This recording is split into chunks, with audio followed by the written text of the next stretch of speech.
2000 அம்மா mini clinic கிராமத்திலிருந்து நகரம் வரை ஏழை மக்கள் அதிகமாக வசிக்கின்ற பகுதியை தேர்ந்தெடுத்து அங்க ஒரு அம்மா மினி கிளினிக் ஏற்படுத்தி அங்க இருக்கின்ற ஏழை மக்களை அழைத்து அவர்களுக்கு ஏதாவது நோய்வாய்ப்பட்ட சிகிச்சை எடுத்தோம்.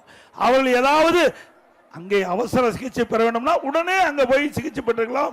உடனே அங்கே அந்த அங்க இருக்கின்ற மருத்துவமனையில் இருக்கின்ற நம்முடைய மருத்துவர்கள் அவருடைய பரிசோதித்து அவளுக்கு தக்க சிகிச்சை அளித்து அவள் குணமடைய செய்யக்கூடிய அற்புதமான திட்டம் அம்மா மினி கிளினிக்.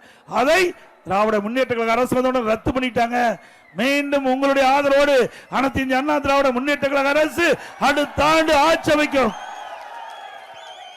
திமுக ஆட்சியில் ரத்து செய்யப்பட்ட அம்மா மினி கிளினிக் அடுத்த ஆண்டு 2000 அம்மா மினி கிளினிக் திறக்கப்படும். 4000.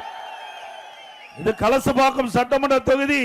இதுல பெரும்பாலும் ஏழை மக்கள் அதிகமாக கிராமத்தில் வசிக்கிறார்கள். இந்த மக்களுக்கு அந்தந்த பகுதியிலே நல்ல சிகிச்சை அளிப்பதற்காக அம்மா மினி கிளினிக் அதிக அளவில் கிடைக்கும் என்பதை தெரிவிச்சுக்கிறேன்.